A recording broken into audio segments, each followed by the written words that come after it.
You can listen to The Front on your smart speaker every morning. To hear the latest episode, just say, play the news from The Australian.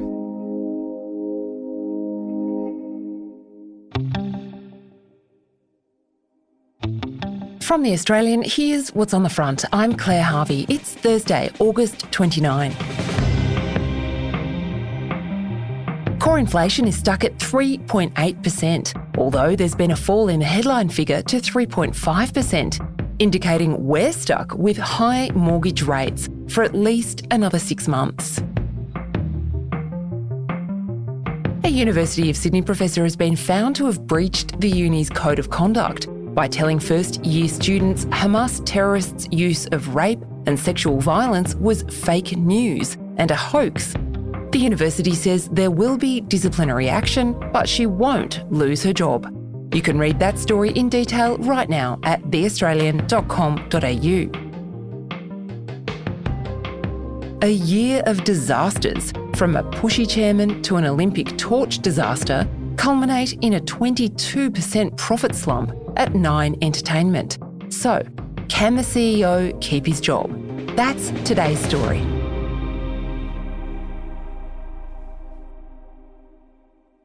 It's been quite the year at Channel 9. This is a network that is in absolute crisis. The phone has not stopped ringing.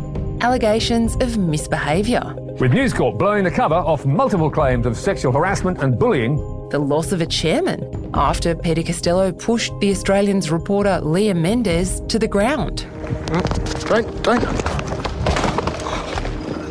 You've just assaulted me. You've just pushed me. It's all on camera. Mr. Costello. Mr. Costello, did you assault a journalist at Canberra Airport? There's already speculation that this could put your chairmanship at risk. What is your response to that? Rubbish. The journalist said you assaulted me and you laughed and walked away. Good evening. Former Federal Treasurer Peter Costello has resigned as chair of Nine Entertainment days after appearing to shove a journalist to the ground at Canberra Airport. An unfortunate incident with the Olympic torch and CEO Mike Sneesby's cringe-worthy run-in with Channel 7's journo Ray Cooker. It's not really the time to have a chat. So. Pretty straightforward though. Should you have carried the torch yesterday? Is it inappropriate that you're staying in a boutique hotel when you've just sacked staff? At some stage, guys. What about today? Because your staff are going on strike today. Why don't you just stop and have a chat to us now? So I'm meeting my family and... You're a boss of a media business, here for work, or are you here on a holiday with your family? A strike that threatened to blow up coverage of the Paris Games. 9 newspaper journalists have walked off the job on the eve of the Paris Olympics opening ceremony amid ongoing disputes over pay rises. Among them, 20 reporters who have been flown to Paris to cover the Olympics. And now a 22% profit slump. Well, as I highlighted, it's been a very tough environment across media and the advertising market. And as a CEO and as a leadership team, we take complete accountability for the outcomes of the business. It's been a tumultuous year, to say the least. Sophie Ellsworth is a media reporter at The Australian. She spoke to CEO Mike Sneesby after he released Nine's annual results, a 22% fall in annual profit after tax to $216.4 million, and revenue down in the company's broadcasting arm by 10%. The company's print division held up better, with a revenue drop of 3% from mastheads including the Sydney Morning Herald, The Age and the Australian Financial Review. Nine's share price is also down, around $1.35 by the end of Wednesday, compared with $3 2 years ago. It's very clear Mike Sneesby is not going anywhere now. If that decision is up to him, he's staying put. And yes, he's got a lot of work to do. They still don't have the results from the external review into allegations of misconduct. They've just made recently 200 people redundant across the business. The whole way people consume TV has been totally flipped on its head. Appointment viewing TV, where you sit down at 7:30 on a Tuesday evening to watch your particular show, is long gone. People are streaming content. They're watching it when it suits them. They're doing catch-up television. So this has really presented many challenges for free-to-air networks who rely on the advertising dollar.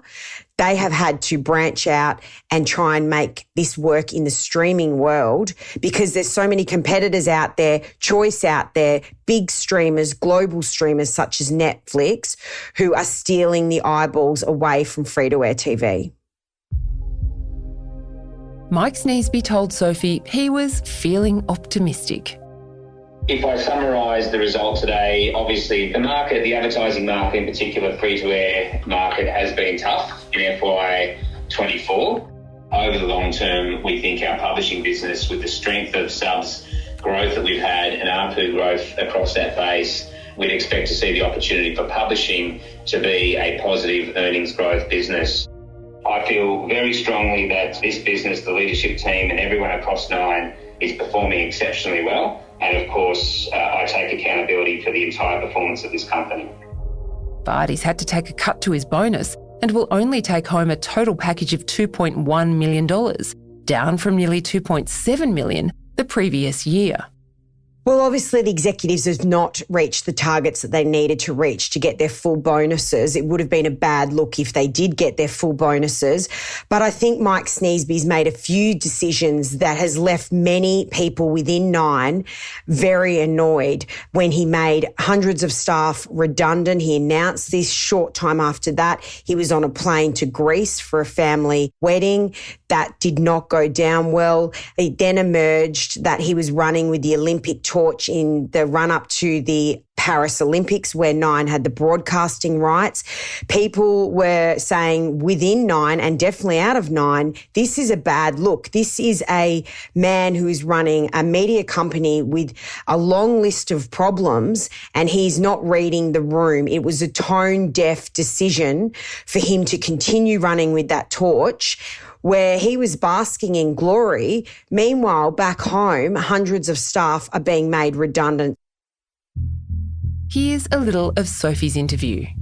Going back to the Olympics, do you regret running with the Olympic torch, given all the concerns that were raised, particularly when the staff walkouts occurred, about you taking part in the torch relay? As I'm sure you'll understand, our engagement with the IOC began some 2.5 years before the Olympic Games opened in Paris. A long road of engaging with the IOC in negotiating to commercial outcomes, a 1.5 years of thousands of staff across Nine working to get ready for the Olympic Games, and my commitment to run with the torch at the invitation of the IOC was made a long time before the torch relay occurred. It's absolutely appropriate for the CEO of a major broadcast partner who's embarking on a 10-year journey with a partner like the IOC to participate in the way that I participated. And I certainly wasn't going to, at short notice, cancel my commitment with the IOC. Again, you know, my being at the Olympic Games was a short trip. Post the carrying of the torch and the opening ceremony, I stayed a couple of days additionally and returned back to Australia to ensure that I was focused on running the business and working with the team who are based back here. He was pretty defiant. He kind of indicated that the IOC would have been very disappointed if he'd not run with the torch. That doesn't really hold water, does it?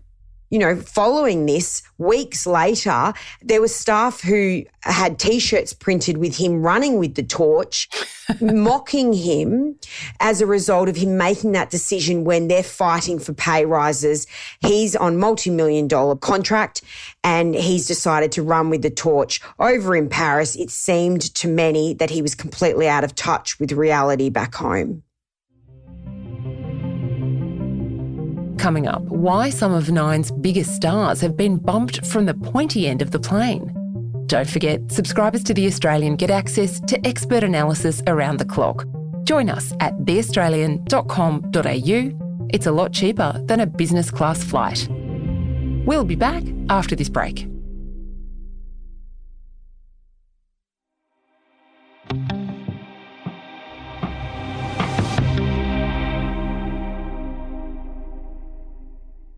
world, commercial TV networks are struggling big time.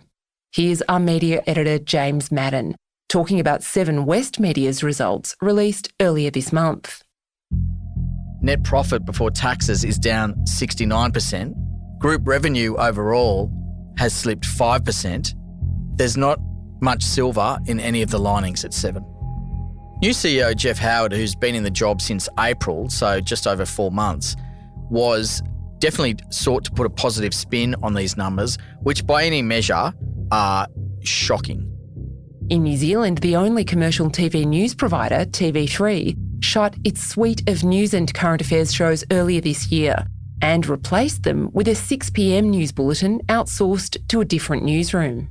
It's a sad day for democracy and journalism in New Zealand. That's just some of the reaction to today's announcement that News Hub, one of the biggest newsrooms in the country, is set to shut down. It's prompting questions that would have been unthinkable a decade ago, like, can commercial TV news survive? One of the other big changes that's being made at Channel 7 now is a dramatic reduction in wages through the redundancies being given to senior and long-serving staff. I've noticed in your media diary that you write with James Madden in The Australian, Sophie, that there are obvious signs that 9 superstars are having their belts tightened. You know, not so many first-class flights anymore. Do you think we're going to see a clean out of their highest earning talent?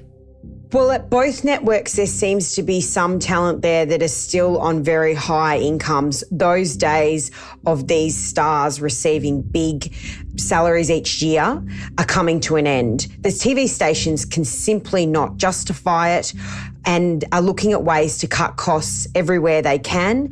They still have some big names on their books, contracts still to be seen out.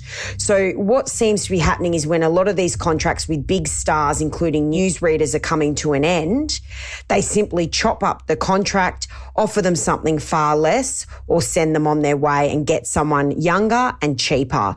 And this is a trend that's happening across commercial free-to-air TV because there's few jobs, a lot of people who want those jobs, and they can offer less now than those decades ago when the big stars were getting eye-watering salaries.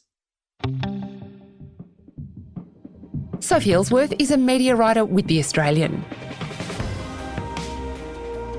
The newly minted Northern Territory government is facing its first big challenge. It's been revealed police were too late to save a woman allegedly killed in a domestic violence incident.